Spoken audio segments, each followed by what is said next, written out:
کمالی نے حیرت سے میری طرف دیکھا۔ نہیں سر، خوش قسمتی سے رقابت کا زہر میں نے کبھی نہیں پیا، مگر سنا ہے کہ محبت کی اصل روح تبھی ظاہر ہوتی ہے جب کوئی رقیب درمیان میں پڑتا ہے۔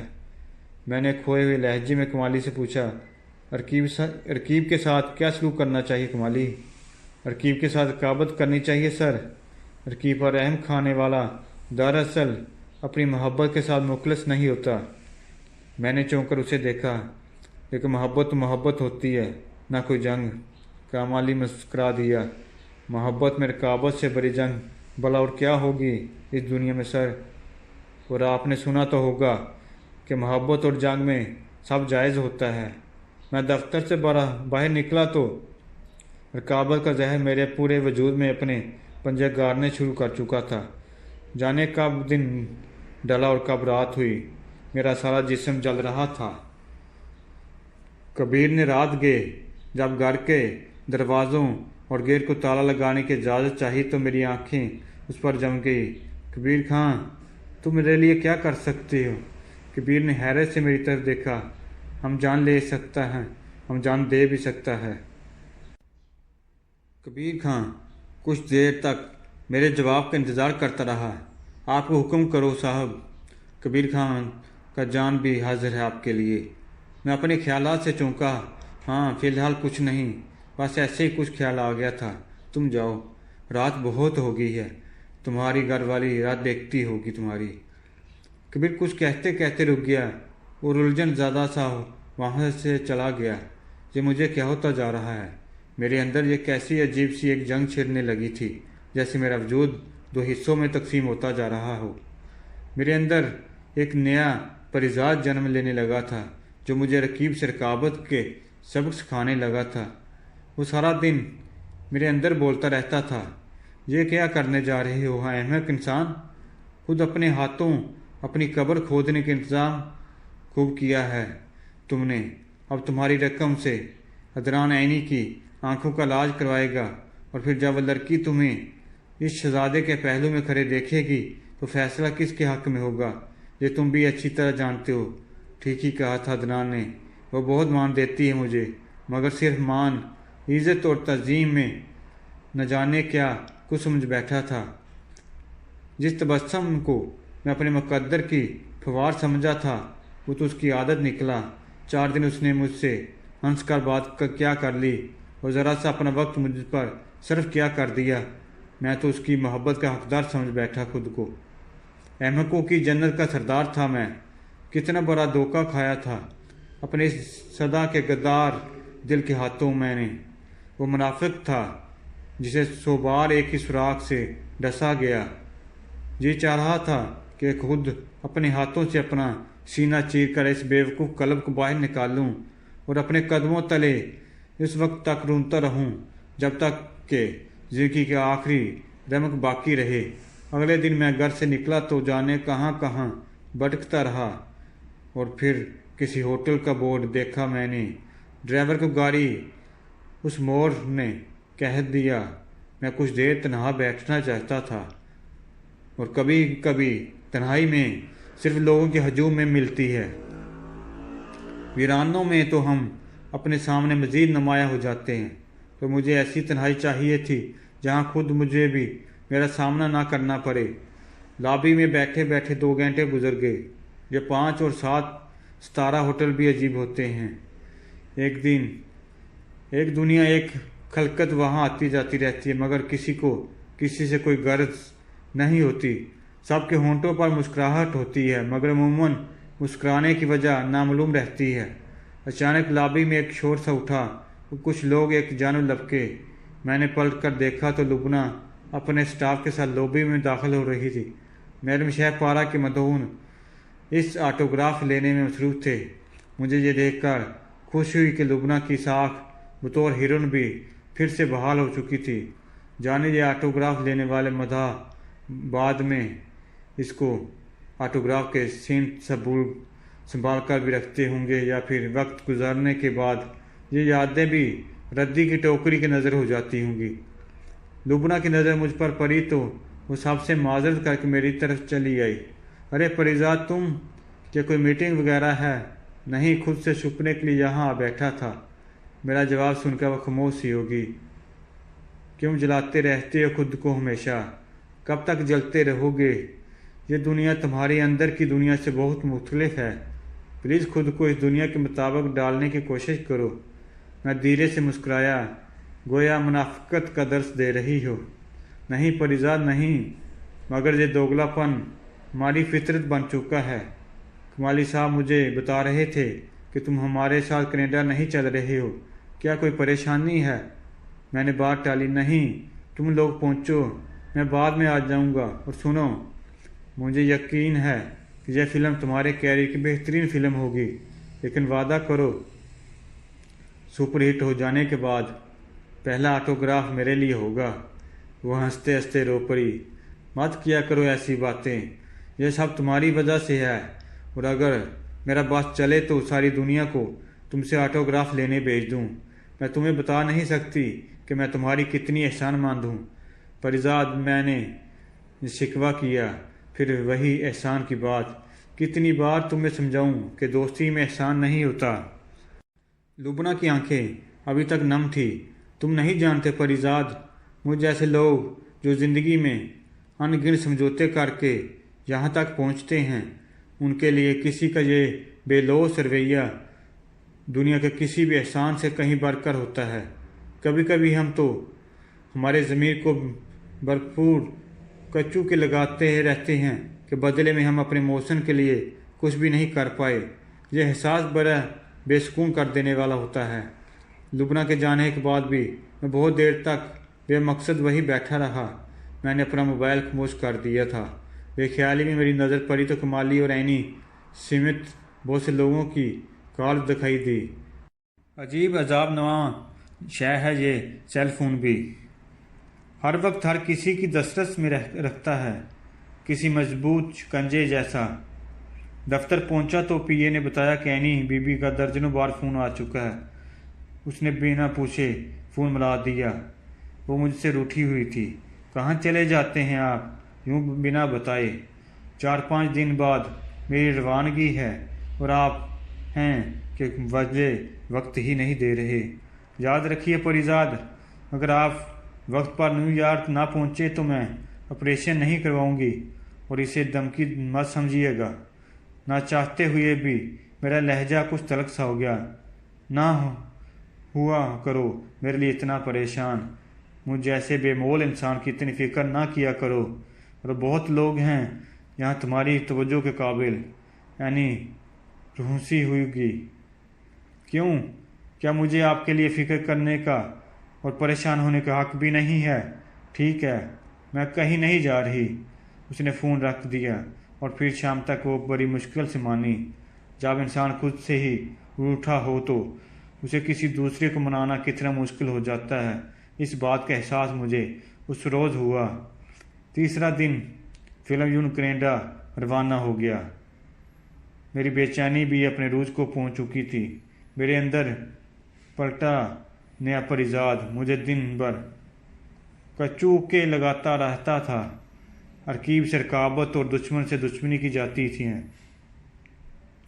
اور تمہاری محبت کو تم سے چھین کر لے جانے والا تمہارا دشمن نہیں تو اور کیا ہے؟ ابھی وقت ہے پریزاد۔ اینی کی آنکھوں کا آپریشن کروانے میں اتنی جلدی نہ کرو، پہلے سے عدنان نامی کو کانٹے کو نکال دو۔ کاش اینی کو کبھی بینائی ہی نہ مل پائے۔ پریزاد کے لیے تو اس کی کومل روح کی چاندنی ہی کافی ہے۔ عمر پر اجالا کرنے کے لیے اس کی بینائی کی ضرورت تو اس کے رقیب کو ہے، اور رقیب کی خواہش پورا کرنے والا احمق اس دنیا میں کون ہوگا؟ میں نے اس تکرار کی گونج سے درد سے پھٹتے سر کو تھام لیا۔ اسی وقت کبیر خان کسی کام سے دفتر میں داخل ہوا تو میرا زور چہرہ اور پسینے سے شرابور وجود دیکھ کر گھبرا گیا۔ کیا ہوا صاحب خیر تو ہے؟ اور شاید ٹھیک وہی لمحہ تھا جب میں اپنی برداشت کی حدیں پار کر گیا۔ کبیر خان، ادھر تمہارے علاقے میں اگر کوئی تم سے تمہاری محبت چھین کر لے جائے تو تم کیا کرتے ہو؟ ہم اس کو قتل کر دے گا صاحب۔ ہمارے علاقے میں محبت اور غیرت کے نام پر مار دینا عام بات ہے۔ میں نے اپنی آنکھیں زور سے بھینچ لی۔ کوئی میری بات कोई मेरी मोहब्बत छीन कर ले जा रहा है कबीर, कहीं इसको भी ख़त्म कर दो। कबीर अपने सीने पर हाथ रख कर झुक गया। तुम सिर्फ उसका नाम बोलो साहब, 24 घंटे में वो इस दुनिया से चला जाएगा। मैंने एक कागज़ के रुके पर अदनान का नाम और पता लिखकर कबीर के हवाले कर दिया। यह लड़का आजकल ज़्यादातर आईनी बीवी के घर पर ही रहता है। ध्यान रहे, यह काम तब होना चाहिए जब वो लड़का तनहा हो। कबीर ने सर झुकाया। आप फिक्र मत करो साहब, हम समझ गया। कबीर किसी अच्छे वफादार की तरह ज़्यादा सवाल जवाब किए बगैर ही वापस चला गया। मेरे सीने पर रखा एक भारी पत्थर हटा तो ज़मीर के बोझ की दूसरी बड़ी और उससे भी भारी सील मेरे वजूद को कुचलने लगी। ये हम जैसों का ज़मीर इतना जिंदा दिल क्यों रहता है? यहाँ तो लोग पल भर में सैकड़ों घर उजाड़ देते हैं और पलट कर ज़रा ऊपर को रुक कर देखते भी नहीं। मैं तो फिर भी सिर्फ अपने दिल को आंगन आबाद करना चाहता है। कब चाहा था मैंने कैसा हो, मगर ऐसा हो रहा था तो इसमें मेरा कसूर क्या था? किसी ने सच ही कहा है कि ज़मीर हमारे गुनाह करने से रोकता नहीं, सिर्फ गुनाह का मज़ा करारा कर देता है। मैं तो वो बेहुनर था कि ना नेकी को नेकी की तरह अदा कर सका और ना गुनाह को गुनाह की तरह निभा पाया, क्योंकि चाहे गुनाह हो या फिर सवाब, दोनों के लिए बहरहाल ज़रफ़ की ज़रूरत पड़ती है। शाम को दफ्तर से निकलने से पहले मुझे ऐनी का पैगाम मिला। वो बैरून मुल्क रवानगी से कबल अपने मुजस्समों की नुमाइश रख चुकी है, जिसका आज ही से इफ्तिताह है। लिहाजा मैं दफ्तर से सीधा शहर की बड़ी आर्ट गैलरी पहुंच जाऊं। मुझे लगा जैसे अदनान को रास्ते से हटाने में कुदरत खुद मेरी मदद करना चाहती है। ऐनी बहुत देर तक अपनी मुसरिफात में उलझी रहेगी और कबीर खां को वार करने का मौका भी मिल सकता है। मेरे सारे जिस्म में चूंटियाँ सी रेंगने लगी। जुर्म की अपनी एक कशिश होती है। जब कोई नादान जुर्म करने की ठान ले तो फिर ये नशा सर चढ़ कर बोलता है, और शायद दुनिया के हर गुनाह के पीछे यही फ़लसफ़ाकार फरमाते हैं। हर गैलरी लोगों से कचाखच भरी हुई थी। कमाली भी दफ्तर से ऐनी की दावत पर मेरे साथ चला आया था। वहाँ पहुंचकर पता चला कि तकरीब का मेहमान खुसूसी भी मुझे ही मुकर्रर किया गया है। मैं ना करता रह गया, मगर जट फीते का काटने वाली कैंची मेरे हाथ में थमा दी गई। फीता काटा तो तालियां गूंज में हम इस हाल में दाखिल हो गए जहाँ ऐनी के बनाए हुए बसे फन पार ये रखे गए थे। मैंने चोर नज़रों से इधर उधर देखा, मगर मुझे अदनान कहीं दिखाई नहीं दिया। ना ही मेरे दिल के चोर ने मुझे इस बात की इजाज़त दी कि ऐनी से इसके बारे में पूछ सकूं। इस लड़की की उंगलियों का हुनर सारे हाल में बिखरा हुआ था। उसके फ़न का जादू सर चढ़ कर बोल रहा था। लोगों ने जी बार कर उसे दाद दी। मगरब के बाद बाकायदा तकरीब का आगाज़ हुआ तो मैंने कबीर खां को हाल से बाहर जाते देखा तो मैं अपने ही ख्यालों में गुम खड़ा था कि एक ही बनी ठनी सी लड़की एक पुख्ता उम्र औरत के साथ मेरे करीब आ खड़ी हुई। कैसे हैं परिजाद साहब? कुछ हम गरीबों को भी याद कर लिया करें।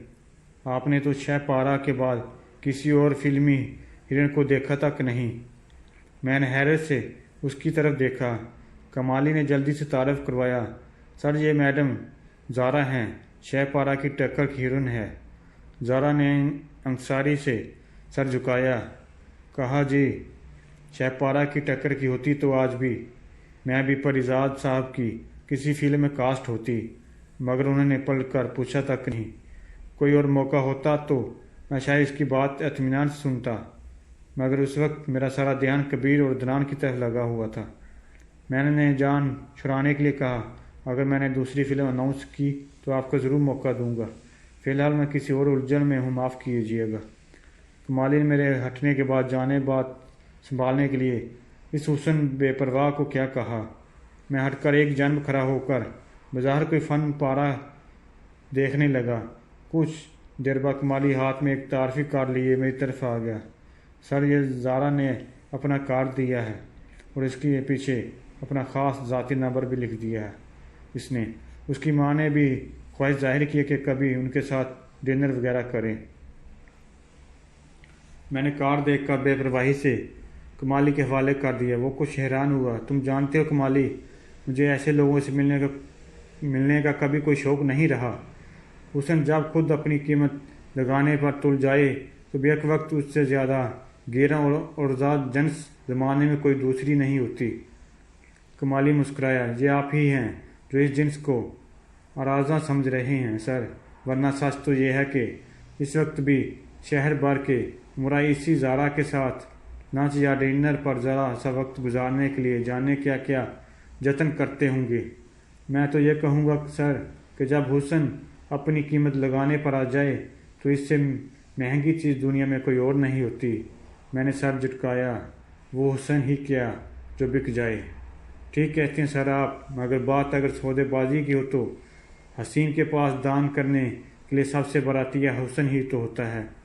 شاید آپ جیسے بہت مقدس جنس سمجھتے ہیں، زارا جیسی ادا فروش کے ہاں وہی سب سے آسان سودا ہے۔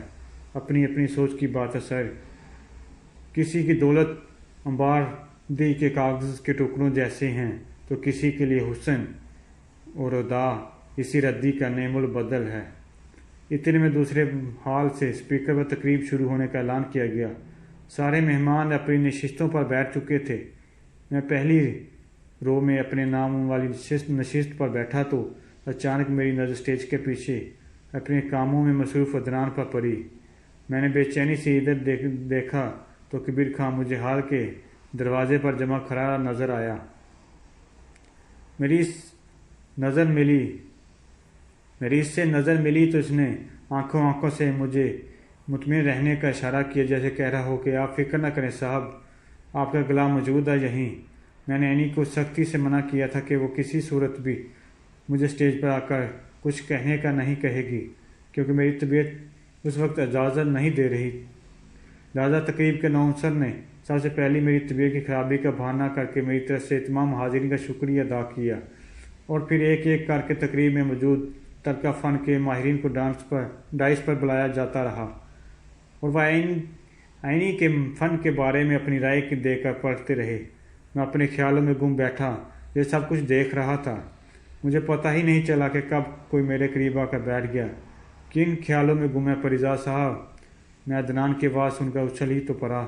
مجھے لگا جیسے اس نے میرے خیالات پڑھ لے ہوں، مگر وہ اپنی دل میں بولیں گے۔ آپ جانتے ہیں پریزاد، اینی بہت خوش ہے جانے کیا کیا منصوبے بناتی رہتی ہے سارا دن کہ جب اس کی بنائی واپس آ جائے گی تو ایک بار پھر سے میرے ساتھ اپنے بچپن کے اسکول، محلے، گلی، سڑکوں اور گھر کو دیکھنے جائے گی، اور وہ جگہ جہاں سے اس کی کوئی یاد جوڑی ہے، لیکن ہر جگہ آپ ہمارے ساتھ ہوں گے۔ اس معصوم لڑکی نے اپنی زندگی کے کتنے سال اندھیروں میں کاٹ دیے۔ میں نے بھی طے کر لیا کہ میری رب کی مہربانی سے جب اینی کی بصارت واپس آ جائے گی تو اس کے نصیب کے ہر اندھیرے کو روشنی میں بدل دوں گا، اور یہ سب آپ کی وجہ سے ممکن ہوگا۔ پریزاد صاحب، اصل میں یہ آپ ہی ہیں جو ہم دونوں کی زندگی میں ضیاء بن کر آئے ہیں۔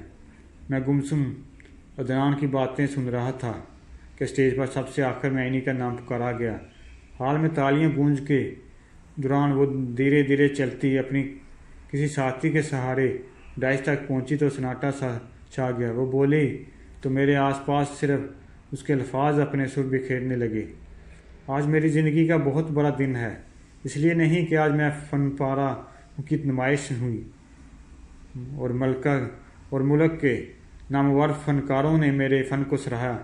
یہ مداح سرائی تو مجھے جیسی ہر نئی آرٹسٹ کا خواب ہوتی ہے، مگر ان سب باتوں سے بڑھ کر بھی ایک خوشی ہے، ایک اعزاز ہے میرے لیے کہ میرے محسن، میرے آئیڈل نے آج میری زندگی کے اس اہم ایونٹ کا افتتاح اپنے ہاتھوں سے کیا۔ آج میں آپ سے اپنی ایک اور اہم خوشی بھی بانٹنا چاہتی ہوں۔ 3 دن بعد میری US روانگی ہے۔ چند ماہ بعد جب میں واپس آؤں گی تو شاید اس وقت مجھے اس فیض شری کے سہارے کی ضرورت کبھی نہیں محسوس ہوگی، اور یہ سب بھی میرے اس محسن کی دوستی کا کرشمہ ہوگا۔ ہماری زندگی میں کچھ لوگ ایسے بھی آتے ہیں جن سے قدرت ہمارے نصیب کے ساتھ تار جوڑ دیتی ہے۔ میری زندگی میں پہلے ایسے 2 لوگ ہیں، میری ماں اور میرے بچپن کا ساتھی عدنان، جس نے ہر قدم پر میرا حوصلہ بڑھایا، مجھے جینے کی راہ دکھائی۔ मगर अब कोई और भी है जो मेरी खुशियों का ज़ामिन है, जिसके होते हुए मुझे पूरा यकीन है कि गम कभी मेरे आसपास भी भटक नहीं सकता, क्योंकि कुछ लोगों का वजूद ही हमारे अंदर रोशनी भर देने के लिए काफ़ी होता है।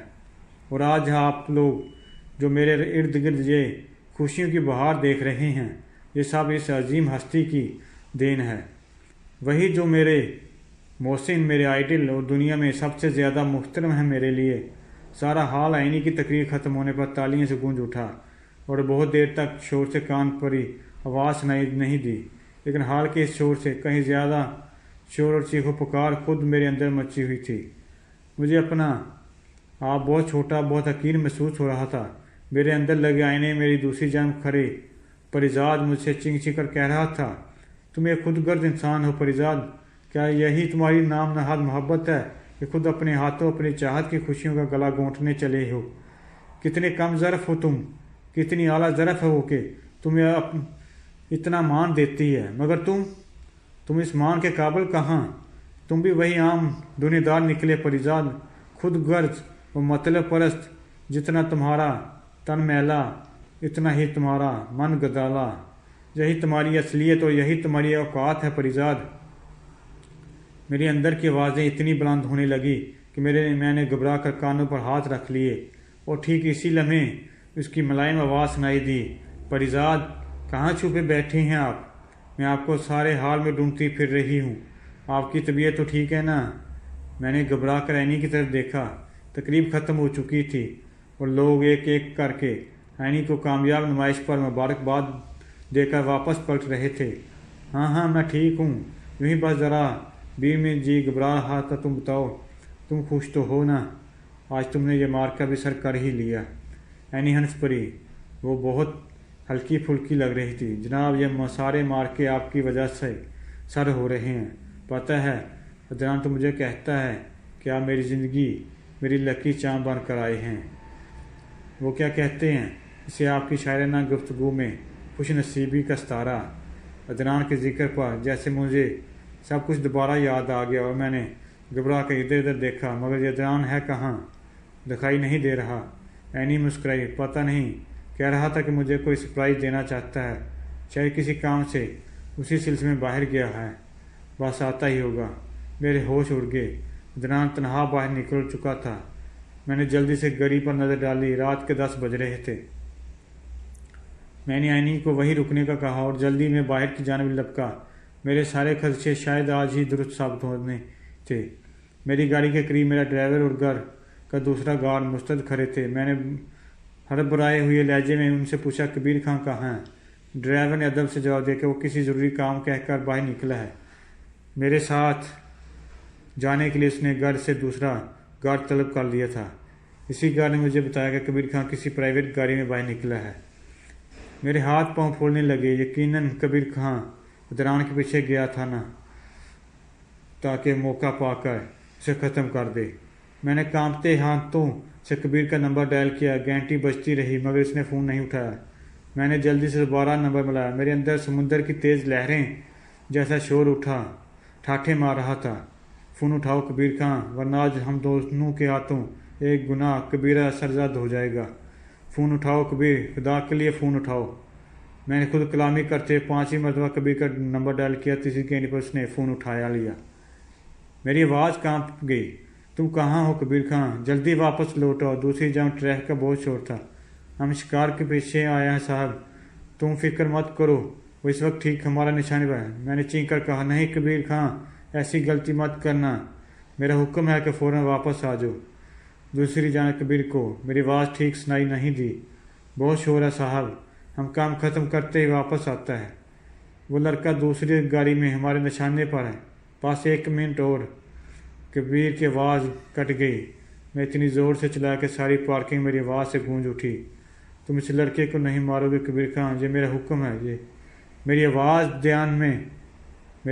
दरमियान में ही घट गई। दूसरी जानब के शोर में मुझे एक धमाके की आवाज़ सुनाई दी। शायद किसी ने फायरिंग किया था। मेरे हाथ से फ़ोन ज़मीन पर गिर गया।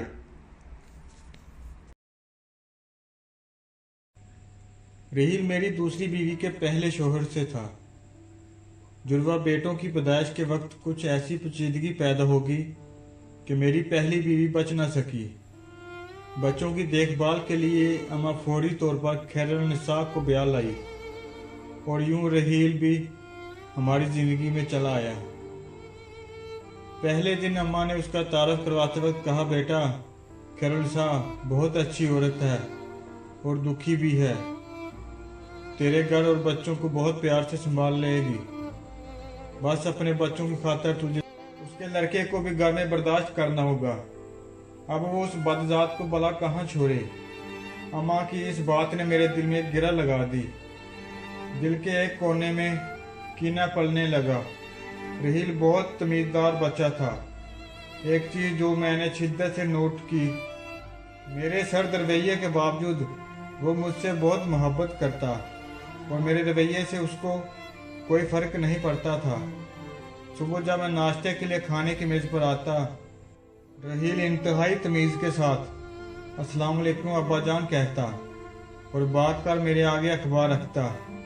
मेरे दिल में लगी गिरा डेली होती के साथ ही आवाज़ आती, अरे बदजात, चल अपनी माँ से कह जल्दी नाश्ता लाए, मेरे बच्चे को देर हो रही है। वालेकुम सलाम के साथ रहील के सर पर प्यार देने के लिए उठता, हाथ वहीं मेरी अपाहज सोच के साथ लड़ता और शिकस्त खाकर देर हो जाता। खैरुन्निसा ने मेरे घर और बच्चों को अच्छी तरह संभाल लिया था। वो बहुत साबर औरत थी, कभी शिकवा जुबान पर न लाती। मुझे याद है एक दिन रहील उससे पूछ रहा था, अम्मी जान बदजात क्या होता है? मेरा पूरा जिस्म कान बन गया। मेरी समायतें शिद्दत से खैरुन्निसा के जवाब की मुंतज़िर थी। मुस्कुराकर कहने लगी, जब कोई बहुत प्यारा लगे और नज़र लगने के डर से आप बताना ना चाहें तो उसे बदजात कहते हैं। उस दिन मैंने देखा रहील बहाने बहाने से सारा दिन अम्मा के इर्द गिर्द फिरता रहा। कभी जयनमाज बिछा कर दे रहा है और कभी ज़रा से खांसने पर पानी का गिलास उनके आगे रख दे रहा है। अम्मा की आवाज़ आई, अरे बदजात, क्यों मेरी जान खा रहा है ड्रामेबाज, जा दफा हो जा, जाकर कुछ पढ़ ले, क्या जाहल रहे कर मेरे बेटे के माल पर ऐश करता रहेगा। रहील ने खट से अम्मा के गले में बाहें डाली, चटाचट उनके गाल पर प्यार किया। अच्छा प्यारी दादी जान कहा और भाग गया।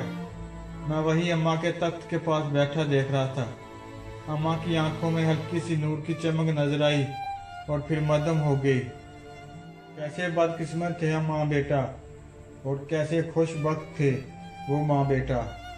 खैरुन्निसा ने बच्चे के दिल में नफरत की गिरा नहीं लगने दी थी और मेरी माँ मुझे ऊंचे लंबे मर्द पेशे के एतबार से वकील के दिल में किस आसानी के साथ गिरा लगाने में कामयाब हो गई थी। मुझे जूते जमा करने का बहुत शौक था। अच्छे जूते मेरी कमजोरी थी। मेरी वार्डरूम में एक से बढ़कर एक जूता मौजूद था। रहील बहुत शौक से मेरे जूते पॉलिश किया करता। कई बार मैंने उसे दिलजमाई से जूते चमकाते देखा और सच बात तो यह है कि मेरा दिल खुश हो जाता जूते देखकर। मुझे याद है एक दफ़ा मैंने खुश होकर सिर्फ इतना कहा, वाह रहील, कमाल कर दिया तुमने, और उसे 500 का नोट इनाम दिया। भागा भागा अम्मा के कमरे में गया, दादी दादी देखें, अब्बा ने मुझे इनाम दिया है। घर के मुलाजमीन से लेकर घर में आने वाले एक एक मेहमान को बताता कि अब्बा ने मुझे इनाम दिया है। अम्मा ने बदजात दफ़ा हो जा कहकर मुंह फेर लिया। काश अम्मा उसे खैरुन्निसा की खातिर ही एक बार गले से लगा लेती, जिसने उनके पोतों को अपने जिगर के टुकड़े से बढ़कर प्यार दिया था। अम्मा की लगाई हुई नफरत की धीमी आंच पर मेरी अना का बुत पकता रहा। खैरुन्निसा की मेरे बच्चों और घर के साथ बेपनाह मोहब्बत और एहसान भी अना के उस बुत को तोड़ ना पाया। रहील की तमाम खूबियों के बावजूद मैंने कभी उसे सीने से नहीं लगाया था। हाँ, मगर मैंने उसे पर खर्च करने या उसकी ज़रूरियात पूरी करने में कोई कोताही ना की। खैरुन्निसा इतने ही में मुतमिन थी। वक्त गुजरता रहा, बच्चे बड़े हो गए। उमर और अली मेरे जुड़वा बेटे आला तलीम के लिए मुल्क से बाहर चले गए। रहील ने मैट्रिक के बाद तलीम को खैरबाद कह दिया। मेरे बहुत चाहने के बावजूद वो पढ़ नहीं सका। सारे मोहल्ले का लाडला था। सुबह का घर से निकला, शाम को घर आता। अक्सर हाथ पर पट्टी बंधी होती, जाने कहाँ से चोट लगवा कर आता था। खैरुन्निसा ने मेरे दरियाफ्त करने पर कहा, फिक्र न करें, मुझे बता कर जाता है, मेरी इस पर नज़र है। वक्त ने अम्मा को हमसे छीन लिया। आखिरी वक्त में रहील ने अम्मा की बहुत खिदमत की। कई बार अपनी गोद में उठाकर अस्पताल ले जाने के लिए गाड़ी में बिठाया। उनका कमज़ोर वजूद बाहों में बढ़कर कई रातें हैदर ने अस्पताल के बेड पर जाकर गुजार दिए। जाने किस मिट्टी से बना था यह रहील, हालांकि अब उसको बाज़ात का मतलब ही समझ में आने लगा था। मरते समय अम्मा के हाथ रहील के आगे जुड़े हुए थे, जिन्हें चूमकर उसने अपने हाथों से अम्मा की आंखें बंद की और मेरे साथ उन्हें लाहद में उतार दिए। मेरे दोनों बेटे चाहने के बावजूद दादी की आखिरी रस्मात में शरीक न हो पाए। उस दिन अम्मा की लगाई गिरा डेली हो गई, बिल्कुल डेली। बस एक बार रहील को गले से लगाने की देर थी कि खुल जाती, मगर अन्ना को शख्स देना कहाँ मेरे बस में था। उमर और अली ने पढ़ाई मुकम्मल होने के बाद शादियां कर दी और उधर के ही होके रह गए। साल में एक बार बस मिलने के लिए आ जाते। गड़ी पर सुइयों का रक्स जारी था। आपके डांस स्टेप में वक्त का पाँव मेरी किस्मत पर था। मुझे अपनी कारकर्दगी पर एक बहुत बड़ा अवार्ड मिलने वाला था कि मुझे फालिज हो गया। चमकते बूट पहनने वाले पाँव मफलूज हो गए। क्या उस्मान शाह नंगे और टेढ़े पाँव के साथ व्हील चेयर पर अवार्ड वसूल करेगा, जिसे ना के बुत को मैं ना तोड़ पाया, अल्लाह ने उसे तोड़ डाला था। नौकरों की फौज के बावजूद रहील मेरे सारे काम अपने हाथ से करता। तकरीब वाले दिन उसने मुझे अपने हाथों से बेहतरीन लिबास पहनाकर तैयार किया, जैसे कोई बाप अपने बच्चों को स्कूल के पहले दिन के लिए तैयार करता हो। और फिर एक इंतहाई खूबसूरत काले चमड़े के बूट मेरे पाँव में पहनाने लगा, जो कि स्पेशल मेरे पाँव के लिए बने थे। मुझे जूतों की बहुत पहचान थी। जूते किसी बहुत महंगी कंपनी पर ऑर्डर देकर बनवाए गए थे। अवार्ड के लिए मेरी व्हील चेयर चलाने के लिए स्पेशल इंतज़ाम था, मगर रहील खुद मेरी व्हील चेयर चलाकर स्टेज पर लाया। अवार्ड मिलने के बाद मेरे गाल पर बोसा दी और कहने लगा, I am proud of you बाबा। मैं कहना चाहता था, मैं बहुत बार रहील से कहना चाहता था, I am proud of you my son, मगर कभी कह ना सका। वो एक बार फिर जीत गया। ये माएँ बड़ी जालिम होती हैं, उनकी लगाई गिरें बहुत सख्त होती हैं। वक्त के साथ डेली तो पड़ जाती हैं, मगर खुल नहीं पाती। मेरे कान में अम्मा की आवाज़ आई, बदजात, आज शायद मेरी अना का इम्तिहान था। अवार्ड की तकरीब के बाद रहील मुझे जूतों की एक फैक्ट्री में ले गया। अंदर दाखिल होते ही मैंने देखा हर कोई रहील को सलाम साहब कह रहा है। और फिर रहील मुझे एक दफ्तर में ले गया, जहाँ एक बहुत खूबसूरत बुजुर्ग बैठे थे। रहील को देखते उठकर खड़े हो गए, उसके सर पर हाथ फेरा और कहने लगा, मुबारक हो उस्मान साहब, अल्लाह को कोई तो आपकी बात पसंद आई होगी कि उसने आपको रहील जैसा बेटा दिया। यह आपके बेटे की फैक्ट्री है। आपका बेटा दुनिया का सबसे मशहूर शो मेकर है। मुझे याद है एक दफ़ा मेरी पसंद के बहुत महंगे जूते ख़राब हो गए थे। जूते इटली के थे और वापस कंपनी में भेजने में बहुत वक्त लगता। रहील ने बड़े माहिर मोची बाबा जी को ढूंढकर उनसे मेरे जूते मरम्मत करवाए। ये वही जूते थे जिन पर खुश होकर मैंने उसे 500 का नोट इनाम में दिया था। बाबा जी की महारत देखते हुए मेरे शौक की खातिर रहील ने उनसे जूते बनाने का फन सीखा और अब रहील के बनाए जूते पूरी दुनिया में मशहूर थे। यूरोप से हमरा रहील को अपने जूते बनवाने के लिए बुलाते, मगर वो मुझे और अपनी अम्मा को छोड़कर कभी नहीं गया। बाबा जी ने सारी कहानी सुनाई। उस वक्त रहील की पट्टी बंधे हाथ मेरी आंखों के सामने आते रहे। उसके हाथों में चुभने वाली सुइयां मेरे सारे जिस्म में छेद कर गई। मेरे जिस्म में सुइयां ही सुइयां चुभी थी। कौन निकालेगा उन्हें? मेरी तौबा, मेरे जख्म बढ़ पाएंगे। गिरा खुदी के ना का बुत टूट चुका था। मैंने रहील के सामने हाथ जोड़ दिए, उस रहील के सामने जिसे अम्मा बागजात कहती थी। रहील ने मेरे आंसू साफ किए, मेरे कदमों में बैठ कर कहने लगा, मेरे सब दोस्तों के पास सबूत थे। नानी मुझे अल्लाह से दुआ मांगने का कहती और मैंने बहुत बार अल्लाह से दुआ मांगी। आप मेरी दुआओं का समर थे, मेरे अल्लाह का नाम थे। मैं आपसे मोहब्बत कैसे न करता। आप मुझे बहुत प्यारे हैं अब्बा। आपकी नज़र करम 500 का वो एक नोट, वो मेरी ज़िंदगी की किताब का सबसे बेहतरीन नोट बन गया, जिसने मेरी ज़िंदगी बदल डाली। मैं अपने अब्बा का पसंदीदा बेटा बनना चाहता था और वो बन गया। वो मेरा सबसे प्यारा बेटा बन गया। खैरुन्निसा पास बैठी रो रही थी, मगर उसकी पेशानी चमक रही थी। वो रहील की अम्मा थी। उसने रहील को मोहब्बत करना सिखाया था। काश मेरी माँ ने भी मुझे मोहब्बत करना सिखाया होता।